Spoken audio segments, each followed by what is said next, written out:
할렐루야. 오늘도 주님의 은혜 가운데 우리를 부르신 주님, 그 주님께서 우리를 채워줄 줄 믿습니다. 우리의 필요를 채우시고 우리의 마음 가운데 갈증을 채우시고 하나님 각자에게 주실 은혜들을 채우실 줄로 믿습니다. 제가 하는 게 아니라 주님이 하십니다. 성령님께서 노크하십니다. 그 노크 소리에 우리가 반응하며 나가길 원합니다. 은혜로운 아침입니다. 맞습니까? 은혜로운 아침. 우리는 신앙생활 하면서 은혜롭다, 은혜다 이런 얘기들 참 많이 합니다. 우리가 그래서 찬양 듣고 나서도 참 은혜롭네요. 오늘 아침 아동부에서 찬양해 주셨는데 참 은혜롭네요. 아멘. 은혜롭네요 이렇게 얘기하고, 또 우리가 간증이나 이런 걸 들어도 참 은혜롭네요, 설교 말씀 들어도 참 은혜롭네요 이렇게 얘기를 합니다. 심지어 수련회 때 가서 야식 때 라면 한 그릇 한 사발 하고 나서도 은혜롭다고 얘기를 하는 분도 계시더라고요. 우리는 은혜 이런 얘기를 교회 안에서 관용구처럼 사용하고 있어요. 그런데 우리는 그 은혜에 대해서 어떻게 생각을 하고 개념을 잡고 살아가고 있는지, 우리 삶에 어떻게 적용하고 있는지를 좀 돌아볼 필요가 있겠습니다. 은혜란 과연 뭘까? 사전적인 의미로는 은혜는 값을 지불할 능력이 없는 사람이 내가 그 값으로 살 수 없는 그 선물을, 그 호의를 받는 것, 그것을 우리는 은혜다라고 얘기를 합니다. 그래서 우리는 예수님의 사랑을 은혜다, 십자가의 사랑을 은혜다라고 얘기를 하죠. 우리가 도저히 값으로 살 수 없는 우리 생명을 주님께 사주셨다라고 말하는 거죠. 그런데 우리가 그 은혜라는 말에 우리가 그렇게 은혜를 관념지어서 생각해 보면, 여러분, 우리 하나님께서는 우리 이 세상을 은혜라는 원리 가운데에 창조하시고 지금 경륜으로 이어가고 계시는 거예요. 창세기 말씀 보면 우리가 잘 아는 창조의 기사가 나옵니다. 창조 첫째 날 빛이 있으라 해서 빛을 만드셨잖아요. 어둠과 딱 갈라치시고, 그 다음에 하나님께서 궁창이 있으라 해서 물 위에 궁창과 물 아래 궁창, 그래서 바다와 그 위에 하늘에 있는 궁창을 딱 갈라 놓으셨어요. 그 다음에 셋째 날은요, 육지와 바다를 이렇게 갈라 놓으셔서 물이 한쪽으로 몰리게 하셨죠. 그래서 육지와 바다를 가르셨습니다. 그 후에는 하늘에 해와 달, 별들을 가득 채우셨어요. 그 다음엔 바다를 채우십니다. 물고기들을 채워서 바다를 채우세요. 그리고 마지막 여섯째 날에는 동물들을 육지 가운데 채우십니다. 그리고 마지막 날, 제일 마지막에 인간을 만드시죠. 아담을 만드십니다. 이게 하나님의 창조의 기사예요. 여러분, 인간을 언제 만들었다고요? 마지막에 여섯째 날, 마지막 날 만드셨잖아요. 일곱째 날 안식하고 여섯째 날 만드셨으면 그거죠. 하나님 입장에서 인간을 맨 마지막에 만들어 놓고, 인간 입장에서 보면 모든 만물들은 하나님께서 인간에게 주는 선물인 거예요. 하나님께서 모든 것들을 다 창조하시고 마지막 날 인간에게 이것을 선물로, 나 이렇게 만들었어, 봐봐봐, 멋지지 않니? 하고 선물을 이렇게 펼쳐주시는 거예요. 하나님께서는 우리에게 모든 만물을 은혜로, 우리가 갚을 수 없는 은혜로 선물로 주신 겁니다. 만약에 하나님께서 은혜로 주시지 않을 생각했으면 이랬을 거예요. 첫째 날 빛을 창조하시고 나서, 그리고 하늘의 궁창 둘째 날 나누고 나서, 둘째 궁창 나눌 때 둘째 날 지어서 밀대 가지고, 얘야 거기 물 좀 저쪽으로 좀 몰아봐라 하고 하나님께서 일 시키셨을 거예요. 우리를 둘째 날 창조하셨으면 박박 밀어가지고 물 한쪽으로 모으게끔, 그래서 수당 줘가면서 누가 제일 잘하나, 그래서 일 잘하는 사람, 셋째 날 넷째 날 창조하는 창조물들, 바다 생물들, 육지 생물들, 그래 너 잘 모은 사람한테 내가 몇 마리 더 얹어줄게, 다스릴 수 있는 권세 줄게 해서 상급으로 뭔가를 분리했을 거예요. 우리를 움직이는 도구로 마치 로봇처럼 우리를 사용하려고 창조하셨으면 주님께서는 가장 수지 맞는 장사가 둘째 날 창조하는 거죠. 빛이 없으면 뭐 아무것도 못하니까. 근데 그렇게 창조해서 뭔가 일을 시키셨을 텐데 우리 주님께서는 우리를 마지막 날 창조하셨습니다. 그리고 모든 만물을 선물로 주셨습니다. 좋죠, 우리 하나님. 좋은 분 아니세요? 이 세상은요, 하나님의 원리는 은혜의 원리예요. 태초부터 은혜로 모든 것들을 하나님께서 일하셨어요.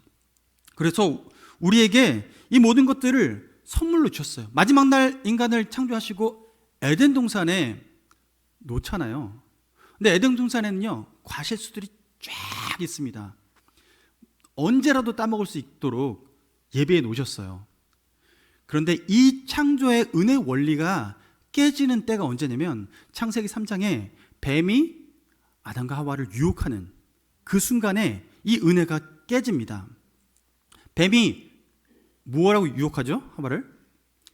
야, 너희 하나님이 너 이 많은 실과 중에 뭐 그 모든 거 먹지 말라고 하든? 이렇게 물어요. 모든 거 먹지 말라고 했어요? 아니잖아요. 다 먹어도 돼. 그런데 하나만 먹지 마. 에덴 중앙에 있는 선악을 알게 하는 그 나무의 그 열매는 먹지 마라. 이렇게 얘기를 하셨어요. 그런데 사탄은 교묘하게도 모든 거 먹지 말라고 하든 이렇게 물어요. 그러니까 하와의 생각에는 어디에 초점이 딱 맞춰져요? 지금 모든 것 먹지 말라 하든 했는데 결국 하나님께서 뭐 하나 먹지 말라는 게 기억나요? 선악을 알게 한 나무 열매 먹지 말라고. 지금 사탄은 교묘하게 거기에 집중하게 만들어요. 주목하게 만들어요. 다른 거 다 먹을 수 있는데도 불구하고 먹지 말라고 하는 그 하나에 주목하게 만들어요. 그리고 여자가 얘기하잖아요. 다 먹지 말라고 한 거 아닌데? 그런데 이거 먹으면 이거 하나 먹지 말라고 했는데 그거 먹으면 어떻게 되는 거예요? 죽는 거잖아요. 그런데 여인이 뭐라고 해요? 죽을까 하노라 이렇게 얘기해요.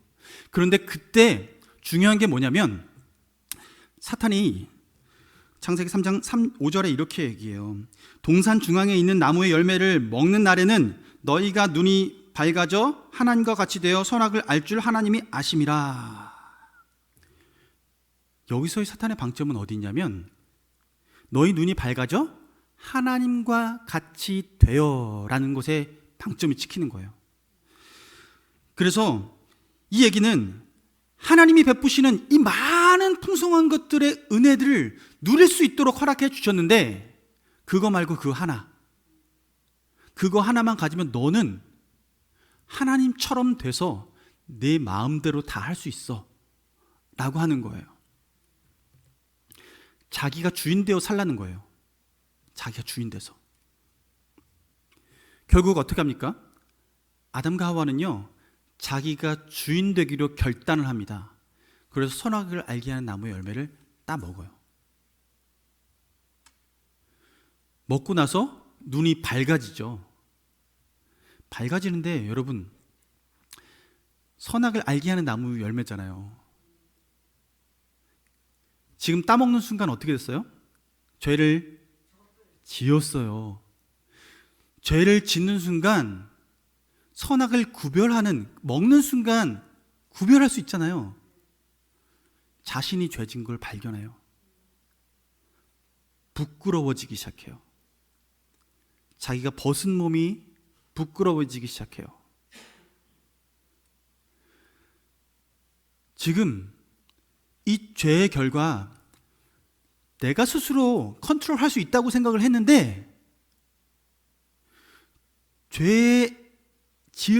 죄악을 분별하면 죄 안 지을 수 있을 거라 생각했는데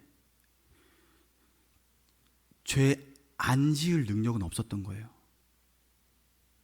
여러분, 우리는 무엇인가 많이 알고 잘 알고 잘 분석해내면 내가 그걸 잘 할 수 있을 거라고 생각합니다. 그런데요, 우린 그렇지 않아요. 연약해요. 아담이 하와가 선악과를 따먹게 되는 그 순간 아담과 하와는 죄 분별할 수 있을지 몰라도 죄 안 지을 능력이 있다라고 말할 수 없게 된 거예요. 지금 DNA가 어떤 DNA가 됐냐면 내 스스로 왕같이 되어 살려고 하는 그 DNA가 장착됐어요. 그때부터는 자기가 자기를 스스로 컨트롤할 수 있다고 생각하지만 그건 자기가 착각하기 시작하는 거예요. 인간이 착각하기 시작한 거예요. 그래서 이 착각의 DNA가 딱 박혔어요. 하나님 주인 삼고 살던 주권이 하나님께 있을 때 가장 자유로웠을 텐데, 그런데 그것을 박탈하고 스스로 주인 되려고 하자 내 스스로 어디가 맹점인지, 어디가 블라인드 스팟인지, 어디가 내가 보지 못하는 부분인지 스스로도 깨닫지 못하는 거예요. 여러분, 이때부터 모든 인간은 자기 스스로 무엇인가 결정지어서 내 스스로 무엇인가 잘할 수 있을 것이다, 내가 주인 되어 살면 내가 잘할 수 있을 것이다 라는 이 DNA를 가지고 살아가게 됩니다. 근데 이게 죄의 DNA예요. 죄성은, 모든 인간이 하나님 앞에 죄인이라고 말하는 것은 모든 사람이 이러한 내적인 DNA를 갖고 있기 때문에 모든 사람이 하나님 앞에 죄를 범하였음에 라고 말하는 거예요. 우리가 도덕적으로 빨간불에 길 건넜기 때문에 죄인이다, 하나님 그걸 지적하려고 하시는 게 아니라 결국은 그것도 내 마음에 원하는 대로 한 것이 죄라는 거예요. 내가 컨트롤하는 거예요. 내가 이걸 컨트롤할 수 있다고 생각하는 거예요. 내 마음대로. 나에게는 저 빨간불이 나에게는 초록불이에요. 모든 사람한테는 빨간불인데 누가 기준이에요? 내가 기준이에요. 죄의 싹은 내가 기준인 겁니다. 그래서 내 마음의 왕좌에 내가 내려오고 주님이 내 마음의 왕좌에 앉으실 때 이것이 우리는 구원받았다라고 얘기하는 거예요. 죄 지은 우리가, 죄 짓고 살 수밖에 없는 우리가 이제 죄 짓지 않고 하나님 뜻대로 살아갈 수 있는 존재가 되었다라는 것입니다. 이 은혜라는 이 대원리가 이렇게 죄를 지으면서 깨어졌어요. 이게 우리에게 주어진 큰 난관인 거죠. 모든 인간들이 이 은혜로부터 떨어져 나갑니다. 그래서 하나님 없이, 하나님 모르게 내 마음대로 살아가면 잘 살 수 있을 거라고 생각합니다. 이게 죄인 거고, 하나님께서 신앙생활, 하나님을 믿고 신앙생활을 한다라고 말하는 것의 가장 근본은 이 은혜를 회복하는 것입니다. 하나님과의 관계에서 예수님을 나의 구주, 나의 하나님으로 주인으로서 온전히 모시는 이 삶을 살아가는 것, 그래서 내가 은혜로밖에 살 수 없습니다라고 고백하며 살아가는 것, 주님의 은혜 없이는 내가 살 수 없습니다라고 말하고 살아가는 것, 이것이 신앙생활의 시작인 거예요. 하나님께서는 우리에게 그 은혜의 삶을 살아가라고 얘기하세요. 그게 우리한테 가장 이로운 삶이기 때문에 그렇습니다. 그래서 하나님은 이스라엘 백성을, 이 은혜의 원리를 잃어버린 이스라엘 백성을 출애굽시켜서 광야 생활을 하고 가나안 땅, 약속의 땅으로 이끌어갈 때에 광야에서 훈련시키신 게 뭐냐면 그 은혜를 맛보게 하시는 거예요. 출애굽해서 홍해를 건너가는 은혜를 겪었습니다. 광야에 들어가서 그들에게 그 광야 생활 가운데 그들이 필요한 것들 스스로 얻을 수 있는 것은 그 광야에서는 아무것도 없습니다. 물 얻을 수 없어요. 먹을 것 얻을 수 없어요. 머리 그늘 얻을 수 없어요.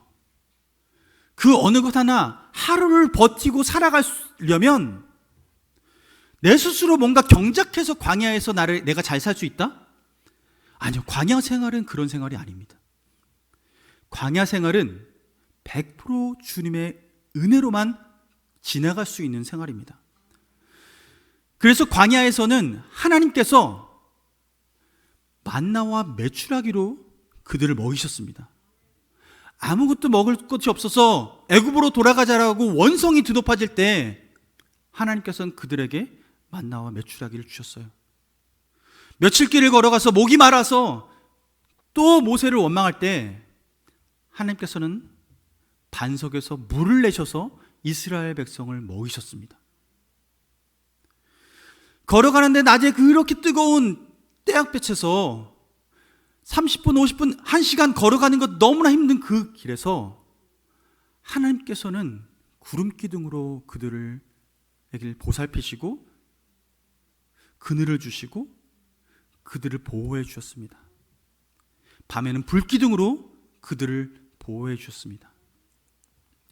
광야 생활은 우리가 은혜 없이는 살 수 없다라는 것을 몸으로 체험시키는 체험 학습이었던 거예요. 하나님께서는 우리의 신앙생활이, 주를 따르는 생활이 이 은혜 없이는 살 수 없다라는 이 사실을 기억하고 살아내는 거예요. 하나님은 이 은혜의 삶을 살아낼 때 우리가 하나님을 깊이 더 생각하고 살아갈 수 있는 거죠. 여러분, 우리 삶이 광야라는 것 생각하시죠? 저는 제 삶이 참 광야 같다라는 생각을 합니다. 네. 예수님을 나의 구주, 나의 하나님을 믿고 난 이후부터 하나님께서는 그리고 신대원을 가게 하시고 또 졸업하게 하시고 전임 사역하게 하시고 미국 가서 공부하고 돌아와서 개척하게 하시고 여기까지 오는 이 모든 과정이 참 광야 같아요. 미국 갈 때도요, 녹록진 않았어요. 지난번에도 말씀드렸지만 저는 돈이 있어서 간 게 아니에요. 하나님께서 은혜 주셔서 갔는데 미국에 딱 도착했는데 저희가 기숙사에 들어갔는데 기숙사에 방이 없었던 거예요. 그래서 한 달 동안 머물 곳이 없었어요. 근데 미국의 공항에 딱 LA 공항에 도착했는데 제 동기 목사님께서 나와서 마중을 나와준 거예요. 그리고 저희를 데려가 줬는데 본인 교회에 데려가 줬어요. 섬기는 교회. 부목사로 섬기고 계셨는데 담임 목사님께 잘 말씀드려서 저희가 어디에 들어가냐면 교회 잠옷실인데 창문도 없고 그냥 딱 밀폐되어 있는 공간인데 저희 4인 가족을 그 잠옷실에 모든 짐을 풀고 쉴 수 있도록 해주셨어요. 그래서 거기서 한 달 지냈습니다. 잠옷실에서, 미국에서. 주변에서 그 얘기 했더니요, 이렇게 얘기하는 거예요. 왜 목사님만 먼저 오시지 왜 가족들이 같이 왔어요? 가족들 함께 고생했다고. 예, 제가 고생시켰습니다. 근데 가족이 같이 움직여야 된다라고 생각을 저는 했거든요. 그런데요, 그렇게 한 달을 그곳에서 보냈는데 저는 그때 그런 생각이 드는 거예요. 미국 땅이라는 곳에, 낯선 땅에 이방인으로서 들어왔는데 이 한 달 동안 이 잠옷실에서, 교회 잠옷실에서 이렇게 지내면서 마치 어머니의 모태 속에서 10달 동안 아기가 이렇게 잘 보호받으면서 거기서 이렇게 자라잖아요. 예. 그래서 응애하고 태어나는 그 순간을 거치는데 그 한 달이 저는 미국 생활에 있어서 그 엄마의 모태 속에 있는 시간 같았어요. 거기서 운전면허증도 따고요. 목사님이 데려줘서 면허증 따고 은행 이제 계좌도 열고 그리고 차량도 싸게 중고차를 또 매입할 수 있게 되고 하면서 그곳에서 미국 생활할 수 있는 것도 하나씩 딱 준비하게 된 거예요. 한 달 후에 기숙사 들어갔어요. 기숙사 들어갔는데 저희 기숙사에 뭐 가지고 들어갔냐면 이민 가방 8개 딱 들고 들어갔습니다. 저희 가족이 4가족이니까 그때 초등학교 3학년, 5학년 아들 둘한테도 이민 가방 2개씩 그리고 저희들 2개씩 해서 총 8개 꽉 채워서 간 거예요. 갔는데 집기류가 있어요, 집에? 네, 아무것도 없습니다. 그래서 첫날 딱 도착했는데 학교에서 서바이벌 키트라고 해서 거의 컵라면이랑 이렇게 몇 개 담아가지고 봉다리 담아서 이렇게 주시는 거예요. 이거 살아남으셔야 됩니다 하면서 주셨어요. 그래서 그거 박스 딱 깔고 빈바닥에서 물 끓여가지고 이렇게 먹고 그렇게 미국 생활을 시작을 했어요. 아무것도 없는데. 근데 어느 날 옆에 가까이 또 학교에서 이렇게 공지가 뜨는데 침대 가져가실 분 해가지고 공지가 떴어요. 집기류들. 근데 보니까 이거 무료로 나눠주는 거예요.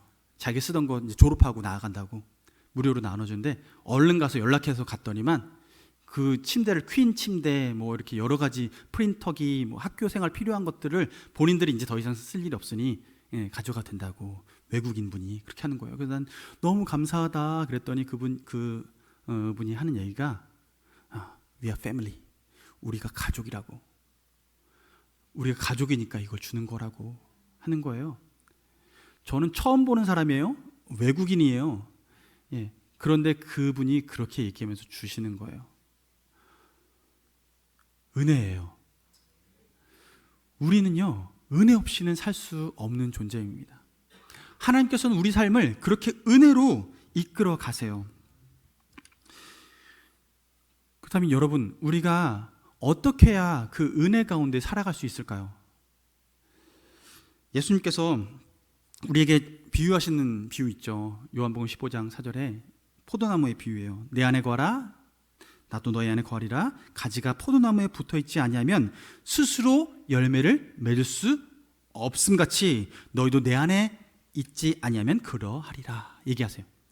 주님 안에 거하래요. 포도나무가 줄기 가지가 딱 붙어있어야 열매를 맺는 것처럼 가지 똑 떨어져 있으면 아무리 풍성한 이파리가 있고 열매가 달려 있어도 결국엔 말라 밑으로 떨어지잖아요.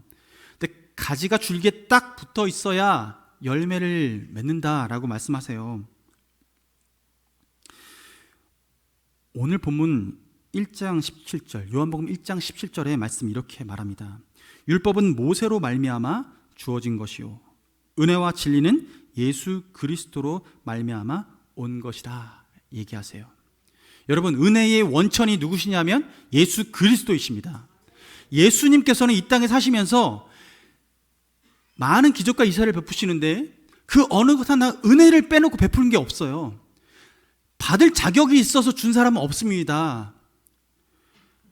지금 12병 혈루병 앓았던 여인도 예수님께서요 그 여인에게 대가를 받지 않으셨어요. 심지어 그 여인은 예수님이 지나가실 때 그 옷자락에 이렇게 손을 댔던 것밖에 없어요. 그럼에도 불구하고 그녀는 나음을 입었어요. 예수님께서 사람들을 고치시고 그리고 그들을 치료하시는 모든 과정에서 그는 어떤 것도 대가를 받지 않으셨어요. 안진뱅이를 일으킬 때도 눈먼 자 침 흘려고 침 뱉어가지고 흙 이겨가지고 눈에 좀 약간 더럽게 해서 이렇게 고치시긴 했어도 대가 받지 않으셨어요. 은혜로 하셨어요. 예수님은 이 땅에서 하셨던 모든 것들이 은혜 없어요. 대가 없이 그들이 받을 수 없는 자격도 없었지만 그런 큰 것들을 받을 수 있는 그런 능력도 없었던 그런 사람들인데 예수님 통해서 다 선물로 받았어요. 심지어 예수님은 마지막 죽는 순간까지 그 피를 흘리시는 것, 우리를 위해서 흘리셨어요. 은혜죠. 우리를 위해서 흘리신 그 피, 은혜입니다. 그런데 우리는요, 우리 인생을 하나님의 은혜에 의지하지 않고 내가 무엇인가 주관적으로 주도적으로 하려고 할 때 어떤 현상이 벌어지냐면 열매를요 어딘가 주워서 내 삶의 가지에 척 하고 붙이려고 해요. 힘 있는 척, 돈 있는 척, 잘 사는 척, 괜찮은 척 하면서 척 붙여요.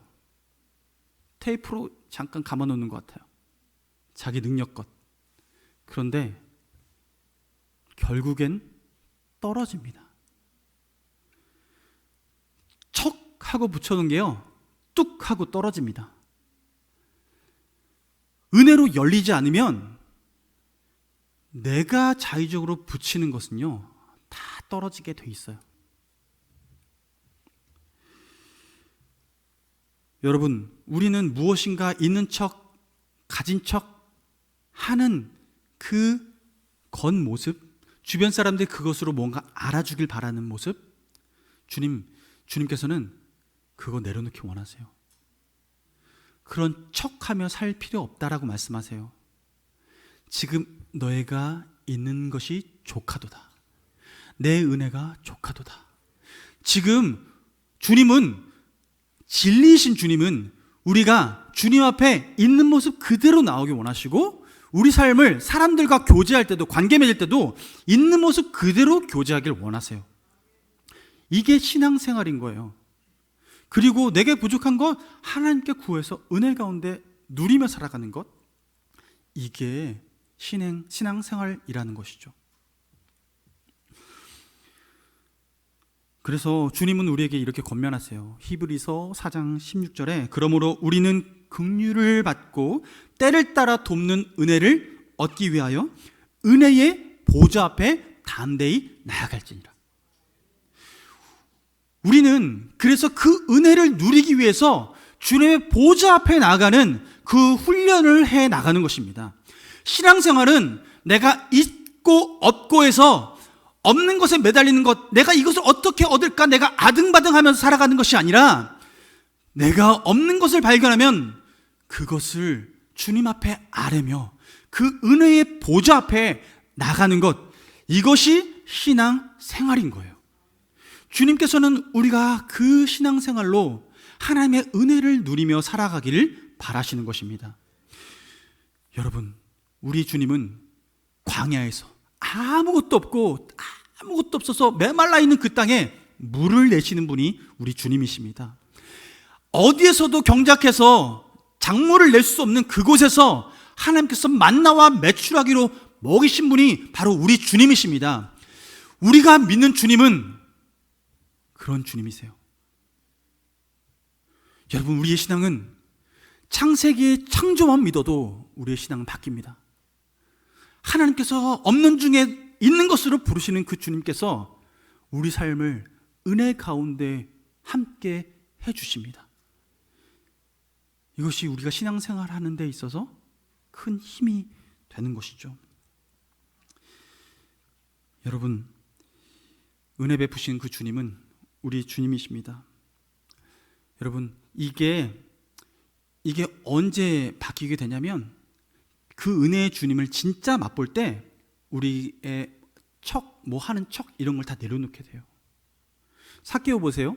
삭개오가 예수님에 대한 소문을 듣고, 예수님이 참 기적을 많이 일으키고 참 좋은 분이시고 선한 분이시고 하는 그 얘기를 듣고 마음속에 삭개오가 예수님 만나고 싶은 마음이 들잖아요.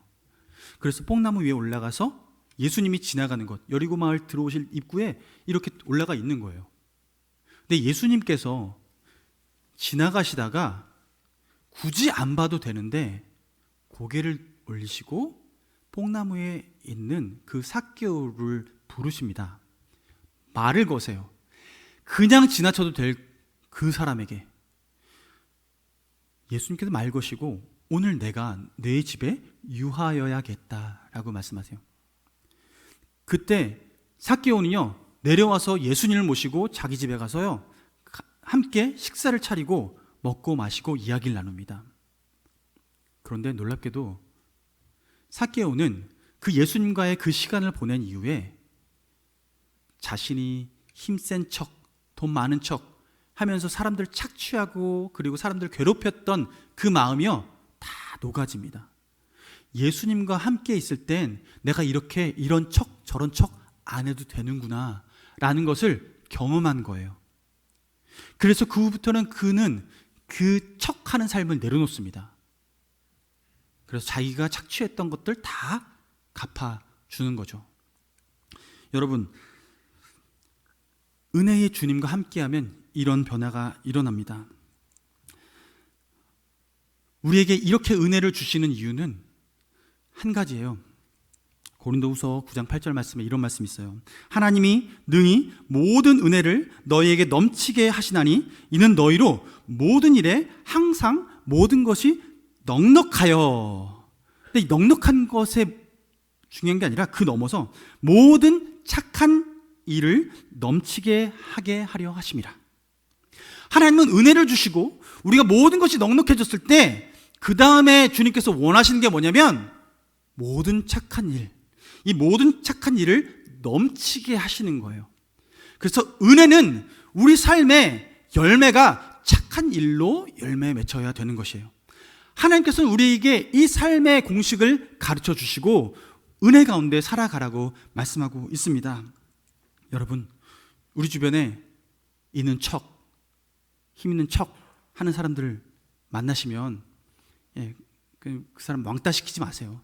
왕따시키지 말고 그냥 저분 예수님 만나야 될 때가 됐구나.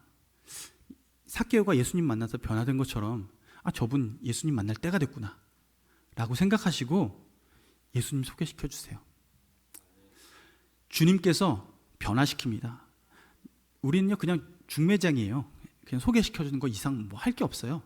예수님이 변화시키세요. 이게 우리가 신앙생활 해 나가는 방식인 거죠. 그래서 존 오트버그는 이런 얘기를 해요.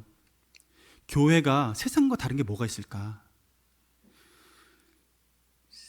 교회가 아니더라도요 구제는 할 수 있어요, 누구나. 그리고 교회가 아니고서도 정치적인 변화를 일으키려고 하는 사람들 많이 있어요.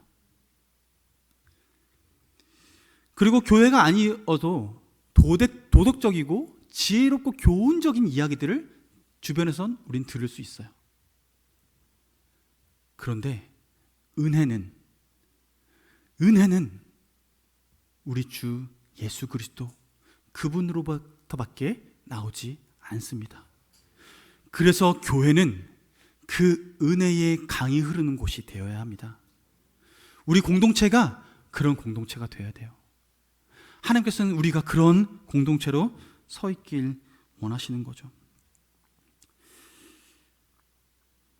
저는 오늘 찬양 한 곡 같이 하고 그리고 기도하고 마쳤으면 좋겠는데요. 오직 예수뿐이네라는 찬양이에요. 은혜 아니면 살아갈 수가 없네. 호흡마저도 다 주의 것이니 세상 평안과 위로 내게 없어도 예수, 오직 예수뿐이네 라는 찬양입니다.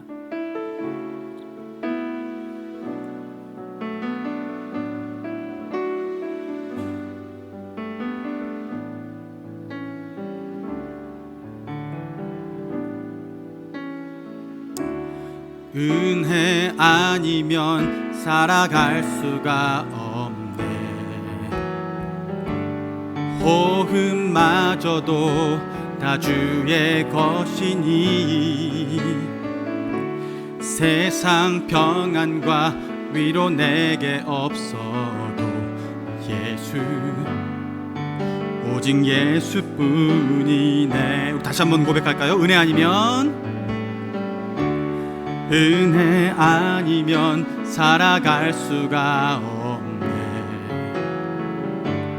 호흡마저도 다 주의 것이니 세상 평안과 위로 내게 없어도 예수, 오직 예수뿐이네. 그 신계회 다 볼 수도 없고 작은 고난에 지쳐도 주께 묶인 나의 모든 삶 버티고 견디게 하시네. 은혜 아니면 살아갈 수가 없네. 나의 모든 것 다 주께 맡기니 참된 평안과 위로 내게 주신 주 예수, 오직 예수뿐. 다시 한번 크신 계획 다 볼 수도 없고, 크신 계획 다 볼 수도 없고, 작은 고난에 지쳐도 주께 묶인 나의 모든 삶 버티고 견디게 하시니, 은혜 아니면 살아갈 수가 없네. 나의 모든 것 다 주께 맡기니, 참된 평안과 위로 내게 주신 주 예수, 오직 예수뿐이네. 우리 함께 기도하기 원합니다. 이 시간 함께 기도할 때 우리 한 목소리로 기도했으면 좋겠어요. 하나님, 내가 모든 것을 다 할 수 있을 거라, 아니 내가 뭔가 갖추면 내가 이 난관을 극복할 수 있을 거라 생각했습니다.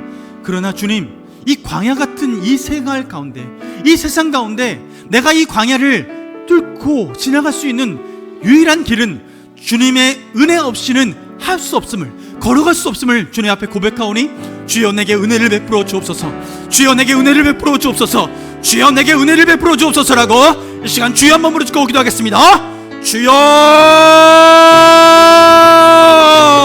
살아계시고 역사하신 아버지, 주님의 은혜 감사를 드립니다. 아버지, 주님, 우리 삶은 주의 은혜 없이는 살 수 없습니다. 주님의 은혜 없이는 살 수 없습니다. 하나님, 주님의 은혜 없이는 우리 이 광야 같은 삶을 아버지 살아낼 수가 없습니다. 주님, 우리에게 반석의 물이 필요합니다. 아버지, 우리에게 만나와 메추라기가 필요합니다. 주님, 우리에게 구름 기둥이 필요합니다. 주님, 우리에게 불 기둥이 필요합니다. 주여, 우리에게 주님이 필요합니다. 하나님 없이는 우리가 살 수 없습니다. 주님 없이는 우리가 살 수 없습니다. 주님, 우리를 채워주옵소서. 주의 은혜로 우리를 이끌어 주옵소서. 주의 은혜로 우리를 채워주옵소서. 하나님의 은혜로 우리를 채우실 때에 하나님, 우리나라가, 아버지, 또한 우리 교회가, 아버지, 지역 이변을 좀 있사오니 주여, 우리를 은혜의 통로 삼아 주시옵소서. 주여, 우리를 은혜의 통로 삼아 주시옵소서.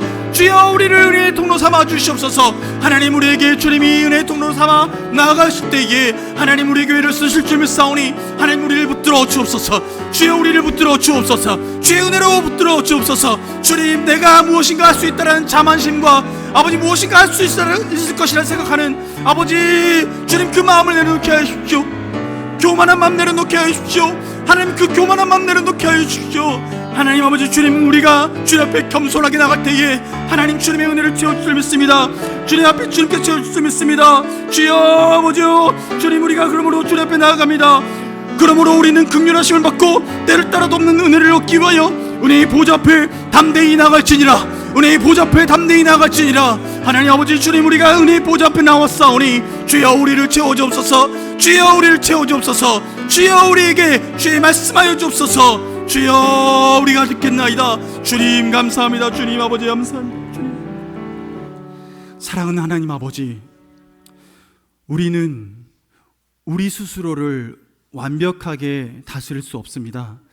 주님, 우리 환경도 다스릴 수 없습니다. 하나님, 그것이 우리의 한계인 것을 분명히 알게 하시고, 모든 만물을 창조하신 은혜의 하나님이 바로 나의 하나님, 우리의 하나님으로 주님 믿게 하시니 감사합니다. 하나님, 그러므로 주님을 의지합니다. 주님만 의지합니다. 주님으로만 충분합니다. 주님께서 우리를 다스려 주옵시고 주님의 은혜 가운데에 우리가 살아갈 수 있도록 은혜 베풀어 주옵소서. 하나님, 우리가 주님만 바라보며 나갈 때, 주님 은혜의 보좌 앞에 더욱더 나아가고자 할 때 주님의 얼굴빛을 그곳에 비춰 주시옵소서. 치료하여 주옵시고 회복하여 주옵시고 하나님께서 모든 환경 가운데에 새로운 변화를 허락하여 주시옵소서. 예수님의 이름으로 기도드립니다. 아멘.